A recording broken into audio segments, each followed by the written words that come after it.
You told us that you have found now your processes where you use AI. Do you want to show and to share some of them with us? To click to generate something. So some magic happens. Wow, okay. So it really generates high quality visuals. You can use this one, you can go like that. The numbers is also like what I see It's is coming from there. So whatever you've pasted here, it will have it here. This is the future of everything office related.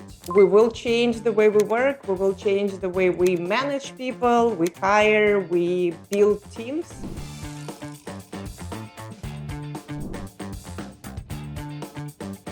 Welcome everybody. We are here with Anna, who is a fractional CFO, but not your typical fractional CFO. She's actually an AI fractional CFO, and she's also teaching individuals in finance and finance teams how to use AI. So I'm really pleased to have her. She's also an expert for our AI Finance Club. Anna is actually running the AI fractional CFO corner that we have. Every month, all of the fractional CFO meet with her and they exchange together on how to use AI in finance. So welcome, Anna. Yeah, thanks for having me. Really good to have you because I want that we share with the people watching us how you can use AI as a fractional CFO. You're going to show us your use cases that you also shared for the AI Finance Club. You're going to share also on screen. So it's not going to be only theoretical. We are going to show you on screen. But my first question to you, Anna, how did you become a fractional CFO? Nothing was planned like that. A year ago, I was a full-time CFO doing the things that full-time CFOs do, a lot of operations. I was working in a relatively small company, private company, but I also have a lot of experience in a corporate environment. Before joining this company, I spent 5 years in a huge pharmaceutical corporation. So all my background was classic kind of CFO background. And a year ago, I left this company, or we decided that they don't need a CFO anymore. A couple of weeks later, they came to me asking if I can still help them with some projects that needed to be finished. And also, I happened to build some networks. So when I posted on LinkedIn that I'm open to new opportunities, people started to reach to me, but not with full-time CFO roles, but with kind of like projects. Because I had my whole summer trip planned by then, which was March last year. And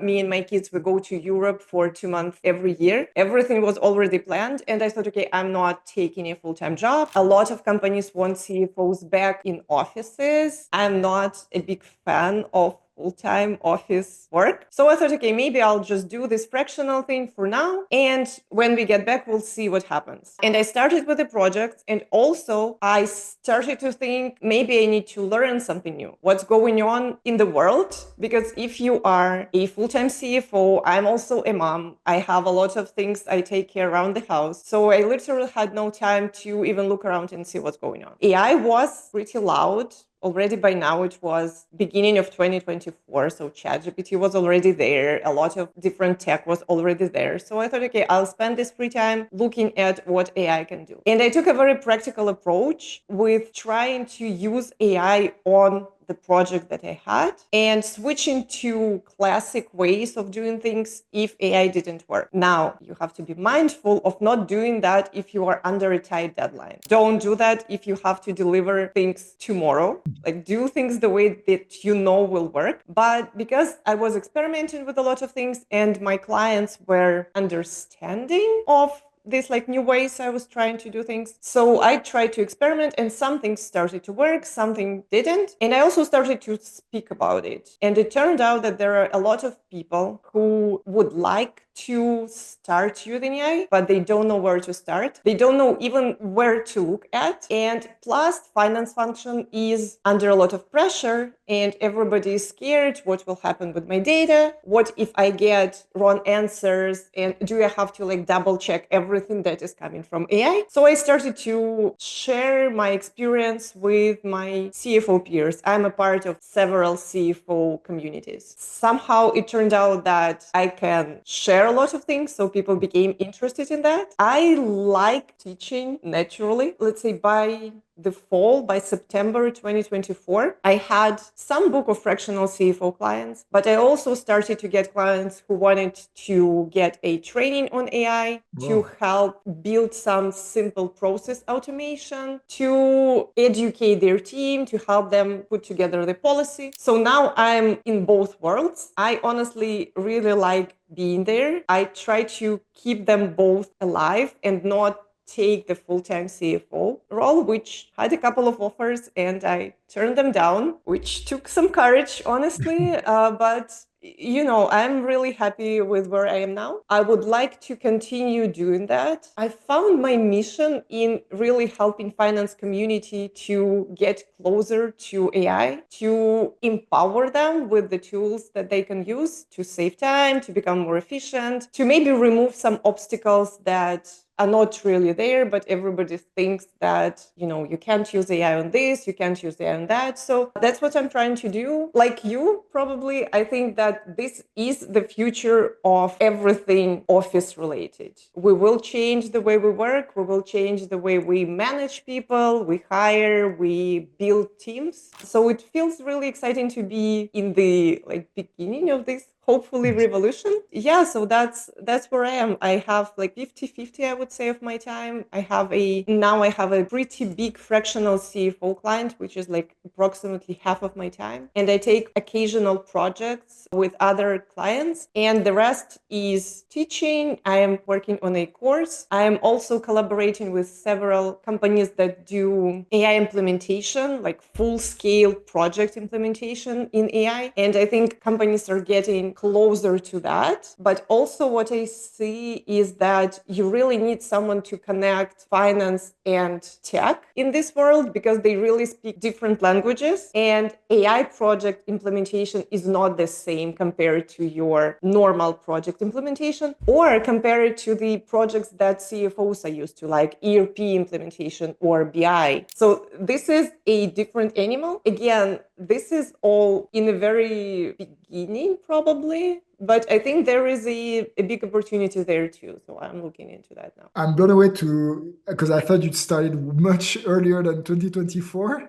And Yeah. I think for people listening, watching, it's really inspiring to see everything you have learned that puts you in a position right now to be able to teach it, to implement AI in finance with other companies. But if today somebody is in the position that you were 1 year ago, how should they go on? What would you tell them to start like you did? Like, what worked for you that you learned so fast how to use AI for finance? For me, the only way to learn something is to use it. So what was the first thing Whatever you did role, to yes, learn in it? whatever role you are, just start experimenting with some AI tools. Now I see much more companies that already have a corporate ChatGPT or Claude subscription, or Gemini or Microsoft Copilot, whatever tech stack they're on. So it is easier. 6-7 months ago, CFOs had to go and beg their IT departments to give them access to the technology. So now it's kind of easier. If you are in an independent situation like I was, so there was no IT guy behind my shoulder looking into my screen and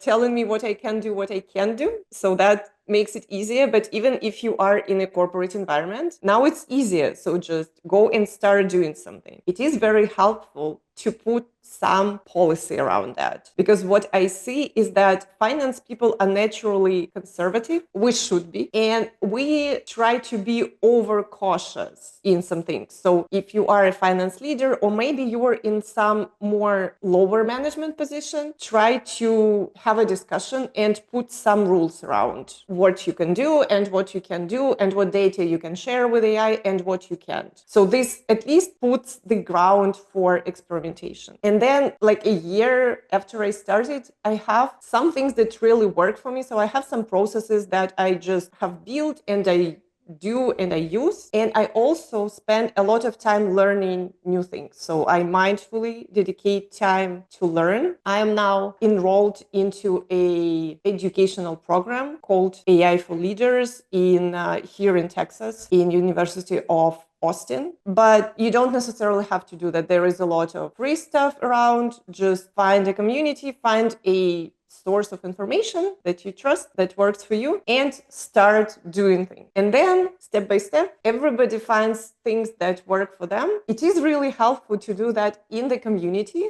like what you've built, because like I start doing something, you start doing something, then we share, and I'm like, okay, yeah, that might work for me too. Or this didn't work. Let's try to think together. Maybe there is another way around that. Because there is a lot of new things going on every week. There is like some news, something changing. So it's very hard to keep up on your own. It's much, much easier to do that in the community. Yeah, I agree. Like, it's the fastest way I've found to keep learning is just having the right contact in my WhatsApp and making sure they show me the newest stuff. So yeah, you need, like, if you watch it, like, get your group of people that are in advance for this, or you can join a community like we have, the AI Finance Club. You told us that you have found now your processes where you use AI. Do you want to show and to share some of them with us? Because I think you prepared some. Yeah, I can do that. So first thing that works for me is a fractional CFO. I have a lot of projects I'm working on. So ChatGPT helps me to organize them. This one is for my studies. This is one of the clients. This is another one. This is my newsletter assistant. And this is my full-time client that I now moved to. So they created an email account for me, and we have a corporate account. So now a lot of my work has moved to this corporate environment. It's not on my personal account anymore, but when I was doing projects for them, I still have some work that is stored here. So this is like one of the ways to organize things. So maybe explain projects for people that don't know what is projects in ChatGPT and what does it do. So that's a way to organize chats. You can move chats like this. Let's say this one. I want to move to my studies project, right? So yeah, so you can't move it if it is from a custom GPT, but if it was just a standalone chat, you can move it to a project. Every time I have a conversation about something that is related to the project, I move it to the project, and then the projects have the list of everything I was doing with them. That can be a great way to keep track of things. Now, yesterday, ChatGPT announced that they have like a better memory feature that will cover everything that you're doing in all chats. But before, it was an easy way for me to keep track of what was going on. So what are the typical files you will recommend to add inside? Depending on what you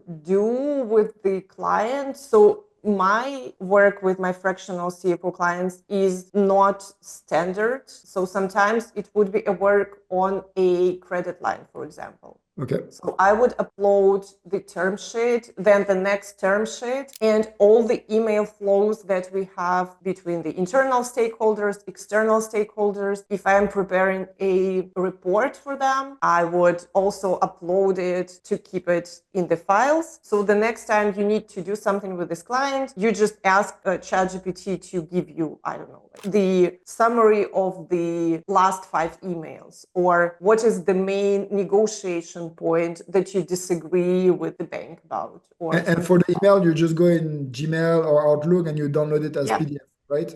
Yeah, maybe as PDF, you can do it as a text, just copy and paste the text. Too. So this is like one way to go about this. Another way is custom GPTs, and I have a couple here. So this one was used for AI Finance Club presentation, and I can show actually what's inside. So this is the custom GPT that was created as an assistant for quarterly investor report preparation. As a fractional CFO, as a full-time CFO, if you are an investor-backed company, you are expected to send sometimes monthly, sometimes quarterly updates to your investors/stakeholders. Usually this has some kind of a format. So the first thing you would want to do, you would upload this format. So you upload all the relevant information. If there is a one-page summary about what company does, what market it operates in, I upload that too. And then I have the custom instructions developed for this kind of project, which prompts ChatGPT to go step by step with me with the next report preparation. You ask, like, your instructions, you want to build it, but you want to build it not in one go, you want to build it step by step. And that's really Yes, important. yes, because the investor report, it usually consists of several paragraphs or several pieces. One would be the financial performance. So you would want to draft the financial performance piece probably first. Then if you have any company updates, I usually just upload the bulk of meeting minutes and ask to find the relevant information for the investor reports in this meeting minutes. Because like when I am a full-time CFO, I know what's happening in the company. When you are outside, it's not that easy to like be as involved in the operations. Can we see an example of how you will use that if you put it in action? Yes. So I just wanted to show the insides of this report, and the custom instruction is pretty long, but you can ask ChatGPT to help you to create this custom instruction, right? Just by asking it, help me to create the custom instruction for the project that will help me draft the investor report. And it will and then you can change it. We'll go back to this thing. I already started this morning because I haven't done that for a while. Okay, so let's try.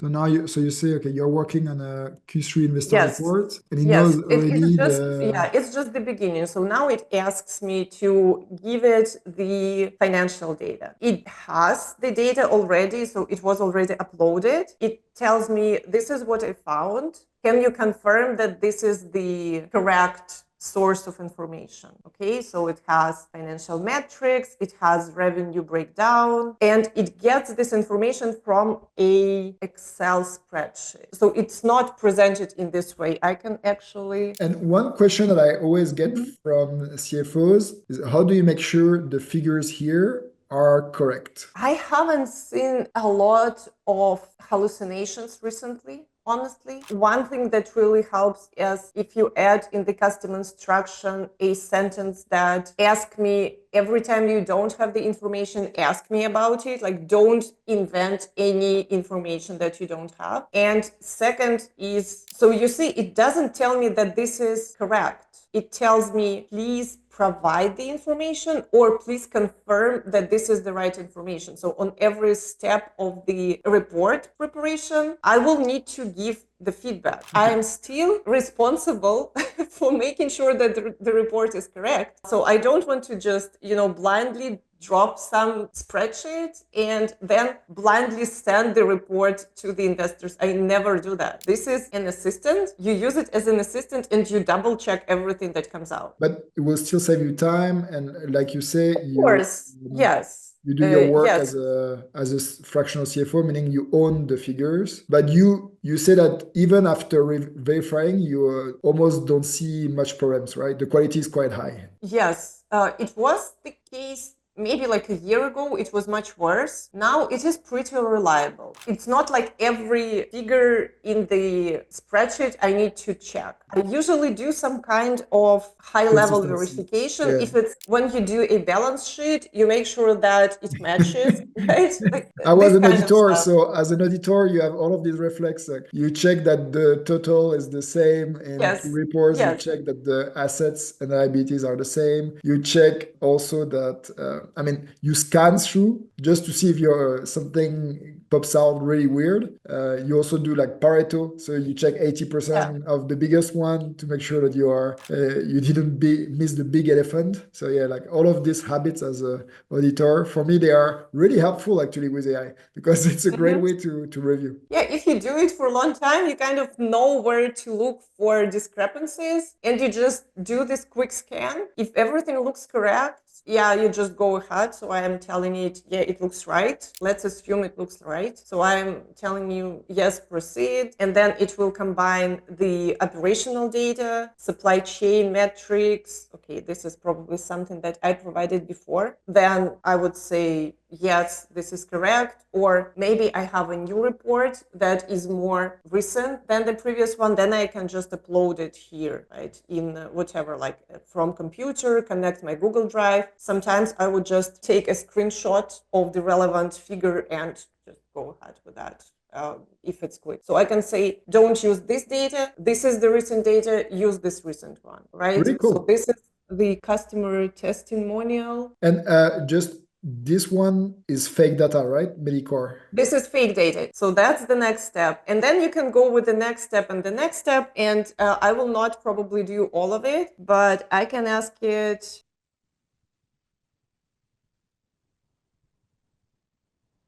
Maybe it will just let me go through everything because I did Give me a already draft the of the history. report. Okay. Yeah, because I already did that before, so it has all the information inside, so I don't have to go through every step again. So this is how it looks like. That's the financial performance. Okay. It also added some kind of comments. And It's how up did you make to the comments that they are your style? Because I think it's really important to make those generative AI tools follow your style. What is your technique? So in many cases, I would really focus my efforts on the meaningful reports, on the meaningful comments, because I think that is what makes me valuable and not let ChatGPT replace me in what I do. But if you want to make it sound like you can upload a lot of examples of your previous comments and reports and add to the instructions that ChatGPT has to use your tone and style derived from these examples. That's one way to do that. Another way, what I really like doing is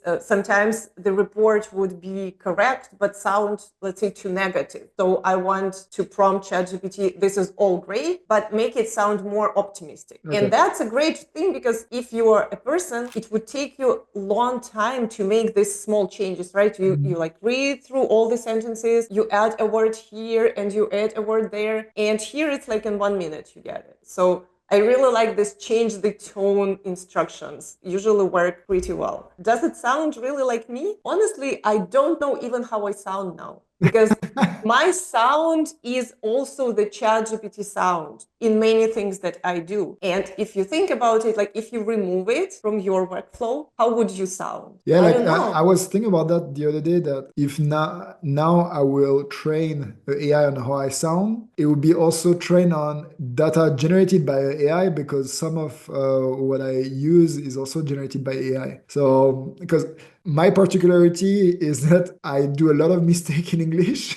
Like, there Yeah, is a lot of grammar same. mistakes. That's a second language for me. Yeah, exactly. So I think there, like, sometimes it looks really well written, where like my English, I think I like to make it super simple and direct. Sometimes I change the sentence when I feel, oh, it sounds a bit too elaborated for me. So let's keep back, like, come back to simple words. And also think sometimes when I see a mistake from Grammarly, like I see you have Grammarly as well. Sometimes I just left the mistake because I'm like, it's anyway my writing, and I'm not going to change everything and to fake everything. It's my writing, so let's keep the original words, unless it's a big mistake. But some of the words for me, they sound natural like this, even if there is a big mistake.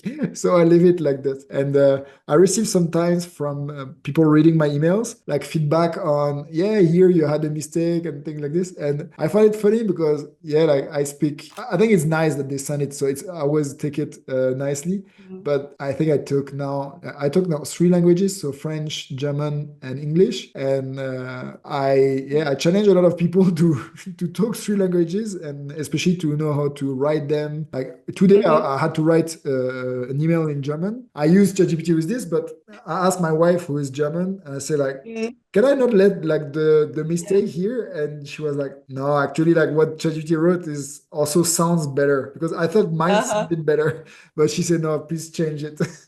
Right. So how do you define what is your style now when everything is affected by AI? Yeah. Hard to say. But I just want to wrap this example really quickly. So this is what it gave me. It's kind of short. Like I would, in a real life, I would ask it to expand and maybe to put more focus on some areas that I want more focus on. And when I think it's good to go, I would also ask it to provide it in a Word format so I can just, download it and like continue doing whatever I need to do. The Word format, does it come everything well formatted, or you have to format yourself after again? Depends on what your like standards are. if your company expects you to do a lot of, I don't know, fancy visualizations, then you would probably have to do something. Sometimes it would be PowerPoint, not a Word, like not a text document. It's okay to go if the requirement is not really high. It will But you not have make it like you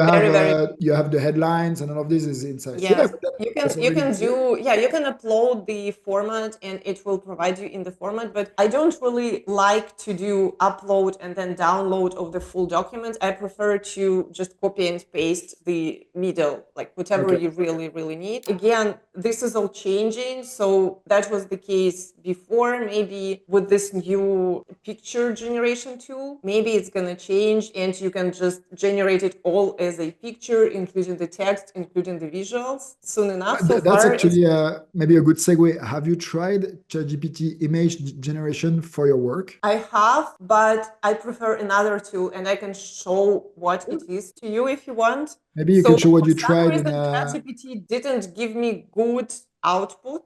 So, and I didn't spend a lot of time to make it work. But what I use for my thumbnails generation for my newsletter is this Google tool called Whisk. I And think the I've way seen it that a works. long time ago, but I No, use it it every really once. works really well. So I Okay. can show you my library if you want. But the idea is that you put a character, then you put a stage or whatever you want to Uh-huh. get, and then you put the style. And then Okay. it generates this really good looking images.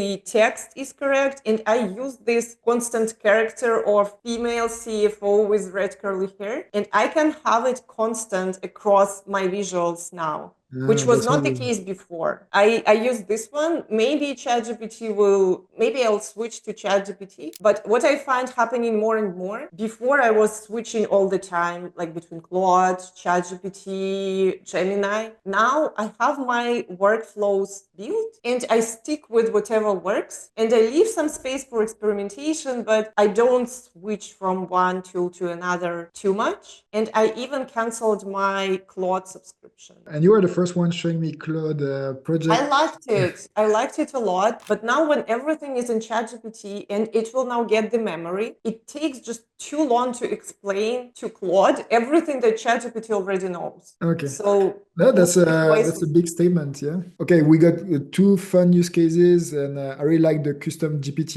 and the project. So, what else? If you look at what you do every day as a fractional Mhm. CFO, Yeah, which I just areas? don't want to speak to ChatGPT. So in ChatGPT, I also just use it to, I don't know, generate emails, to compare two term sheets, to give me some guidelines on how to negotiate with the bank. Like, what are the negotiation points in the credit letter draft that I received. But I don't want to spend too much time on just ChatGPT. I don't know if somebody showed the napkin AI tool to you guys.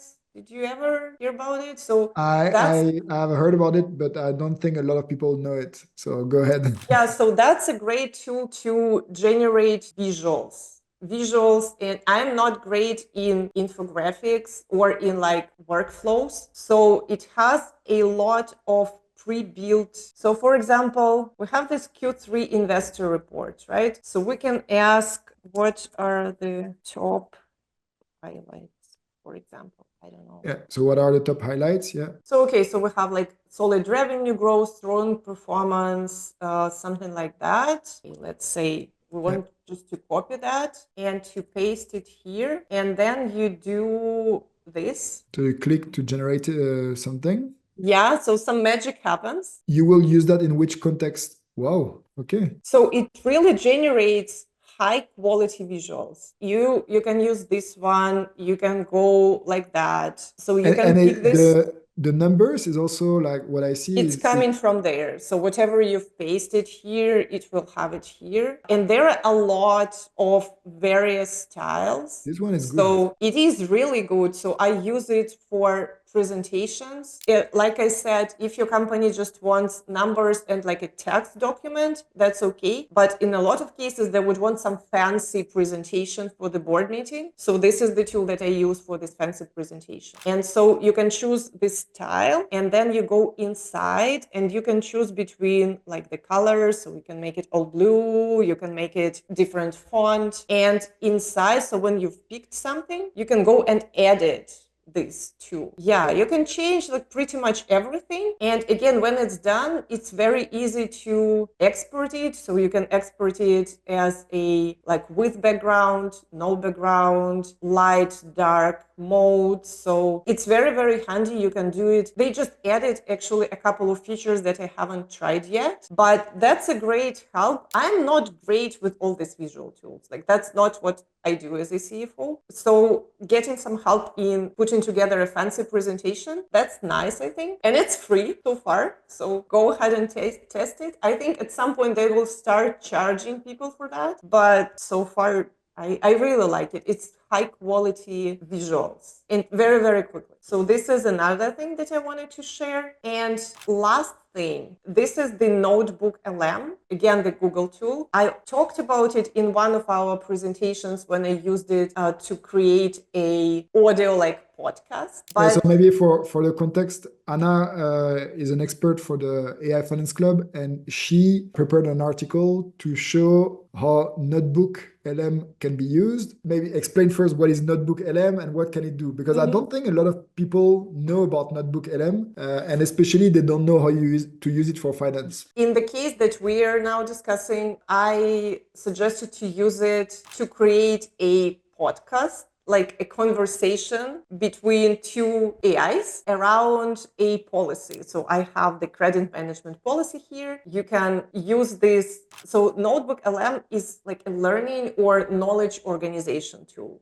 mostly. What I like about it, it is a Google product. So if your company is on Google Suite, it is really easy to combine with everything else you're doing, including, for example, keeping the same sharing permissions. So in ChatGPT, like in my new company, they have a Teams subscription to ChatGPT, but I cannot share the chat with just two people. If I share it, it becomes accessible to everyone. So you either don't use any confidential information that you don't want the rest of the company to know, or you have to come up with other ways to share information. So that's not nice. Here in the Google tool, you have the same sharing permissions as everything else in Google, like Google Spreadsheets, Google Slides, whatever. So that's one of the things that I like about it. So you can decide to share only on specific email address or the whole organization, or even beyond the organization. Yes, or you can have, so that's my personal, but so I can add like whoever I have here, have the people that I only want, or I can copy a link and share it with everyone. Like but I can manage these sharing permissions, which is not possible in ChatGPT, even the Teams subscription. So here, what did you put inside Notebook LM as document, and then what is the use case? So how are you going to use it? Yeah, so this is the case when, let's say I'm joining a new company and I want to quickly learn about the policies that they have. In this case, this is the credit management policy and the client classification that is like an addendum to this policy. In the case that we described and that I shared in AI Finance Club, I created a podcast around this policy. So there were people talking about various aspects of this policy, which I think is a funny way to teach people about some boring finance stuff. But today I also wanted to share the mind map that they added recently. So now they have this very nice theme. So this is the credit management. And for example, I want to know about department specific policies. So I go right, I have SAS, and it gives me everything I need to know. So that would be the credit limit. And then it will put together the summary that it gets from the policy about what I need to know. So default limit is $10,000. It has like other departments have a higher default credit limit. That's like the way to manage a complex information. And you can upload, that's a very simple example. You can upload a lot of stuff there and ask questions like, for example, what is the So you ask questions about the process approval for... To approve, let's say, exceptions. So it says it requires approval from the CFO and it needs a written record of all approved exceptions. So and it's, I remember like each time you have a new employee, like you spend so much time as either the person who is there to coach this employee and to show them everything, or if you are new, like maybe you don't want to disturb your other colleagues and you are stuck somewhere. And now with these tools, you can just basically get a lot of knowledge and get an answer to your questions, even though if you don't know where to look for, because that's the problem. If you don't know what exists, you don't know where is the information. And here you can use your own words and it will it will answer to you in a really also simple way to understand and not like a long document to read with 50 pages. Exactly. That's cool. And you just need to organize this information first. It doesn't happen by itself. But if you do that and use it as a company policy for new people, like this is the information source, then it becomes really handy. Some people have the visual perception, so they can use the mind maps. Some people really have, like, they want to listen. So, okay, go ahead and share this podcast with them. I think that's a better way to first manage the internal information and second to share and to make it accessible. So really in my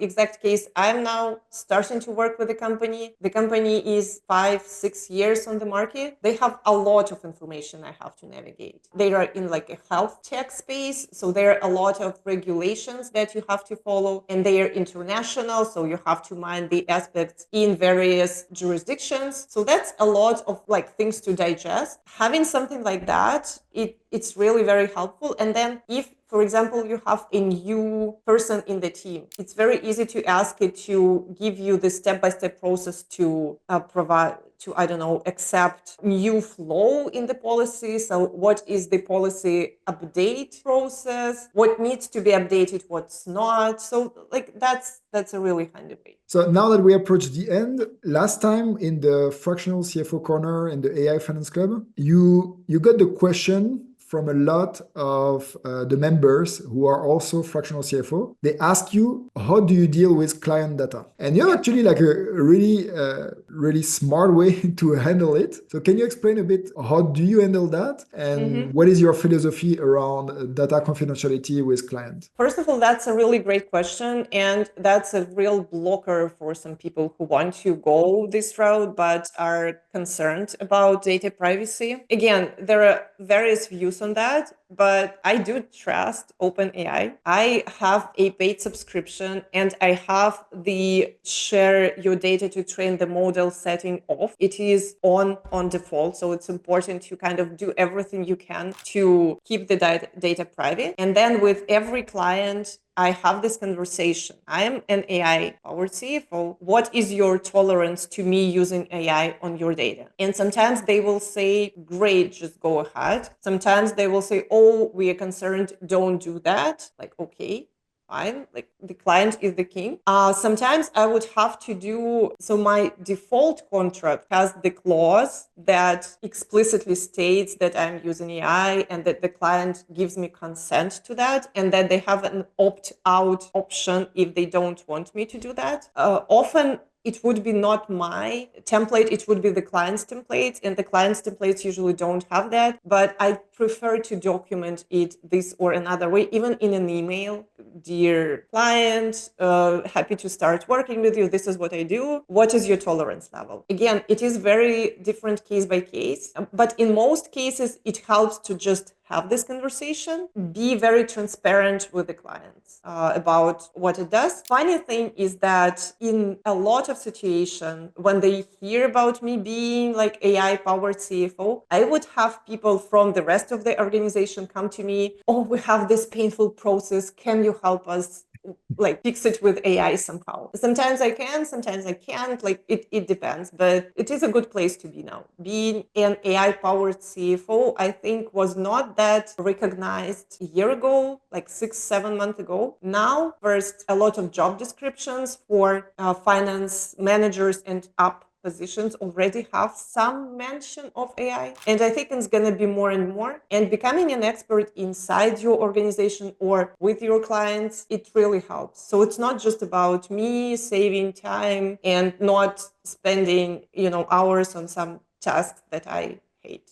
It's also bringing this to the client and helping the rest of the team also do the same. I think that's a great way to finish this video together. It was really inspiring. I learned already a lot because you showed again some tools that I didn't know or I didn't know how to use it this way. So thank you so much, Anna. I hope all of the fractional CFOs and other CFOs or finance executives that watch the video will be also as inspired as I was. Thank you for that. And maybe can you explain where we can find you? What is the best way to contact you if people want to reach out? Oh, yes. Thank you for that. So first of all, I have this newsletter and I would really like to get more subscribers since I do put an effort into the newsletter, which is Balanced AI Insights. So that's one way to kind of keep track of what I'm doing. So can you spell it again? And Balanced AI Insights. It's easy to find, and you can easily find me on LinkedIn. I post not as much as I used to, but I try to regularly post there. If anybody wants to just chat, I try to be accessible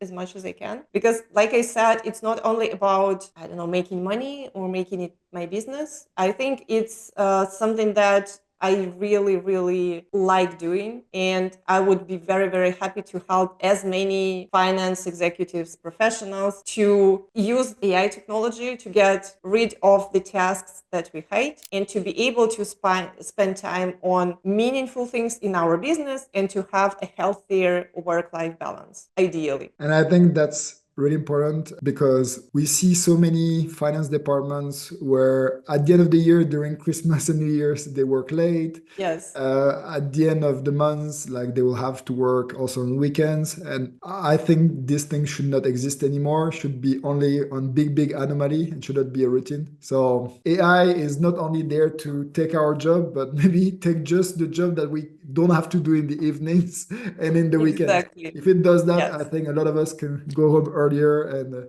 take time with our family. So thank you, Anna. It was great. Loved it. And if you also want to reach out to Anna, I will put all of the links that she mentioned in the notes. And next time I think in 2 weeks, you are going to lead the new Fractional CFO Corner in the AI Finance Club. So if you also want to have access to the AI Finance Club, I put the link in the description and we'll see you there. So thank you, Anna. Have a great day. Thank you. Thanks for having me.